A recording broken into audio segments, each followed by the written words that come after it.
So today we are going to talk about friends and how, just in our normal day-to-day relationships, we can forge ungodly soul ties. How do we forge these ungodly soul ties with friends? So when it comes to forging ungodly soul ties with friends, women are often more prone to this than men. And we start to see this very, very early in life. You just need to go to a kindergarten playground at break time. And you will often see the boys running around and kicking a ball. While the little girls are in little clusters, talking and playing games that require very close contact. They're always, okay? Those are the kind of games that that the little girls are attracted to. So most little girls, and whenever I want to break ice with that small child, I always ask them, who is your best friend? That will break the ice immediately. So most little girls will have a best friend in school. And if a person wants to study the evil Adamic nature, look at little children. That is where you see that they are born wicked. They are born with a nature that came from Adam. And unfortunately, little children are often very mean and cruel to one another. You might find 4 children ganging up against one child and excluding them from every single game that they play. So a lot of people would admit that the period when they were most laughed at openly was when they were little children. Mm-hmm. They might also admit that the period when they most felt rejected was also when they were young. So we've already talked about the need to belong. That was a very first session that we had in this series. So just go back 2 weeks, 3 weeks back, and you can listen to that about the need to belong and how it is a need to belong that causes us to allow ourselves to be manipulated because we want to be accepted. Okay?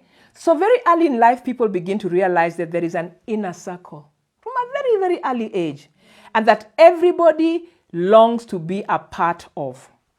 So leaders quickly emerge very early in life.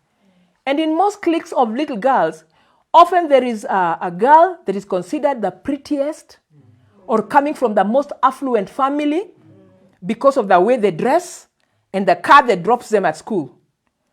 And they quickly start to control the behavior of their little group. Woe unto you if she doesn't like you, this little girl. So cliques usually have a leader, and these leaders use emotional manipulation to empower some and exclude others.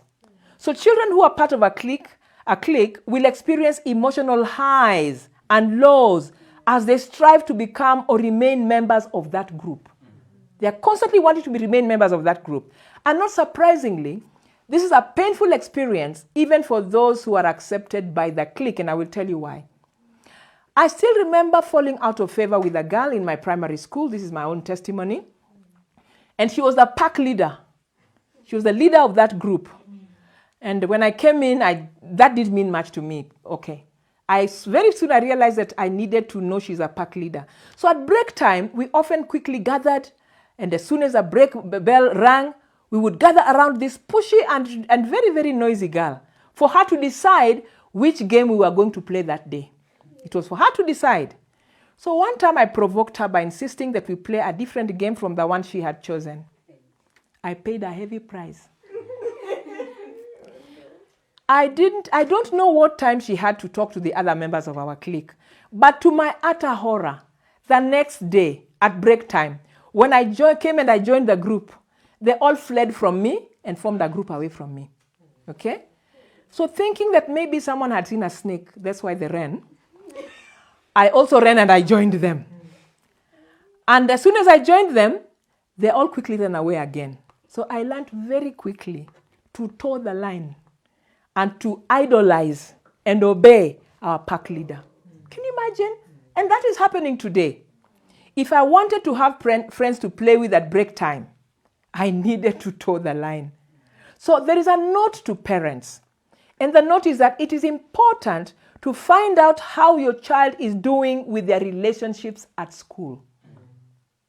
I believe that there is a good time to teach your child about self-worth, and this is when they are very, very young. And so when they tell you, that today they didn't want to play with me, don't take it lightly.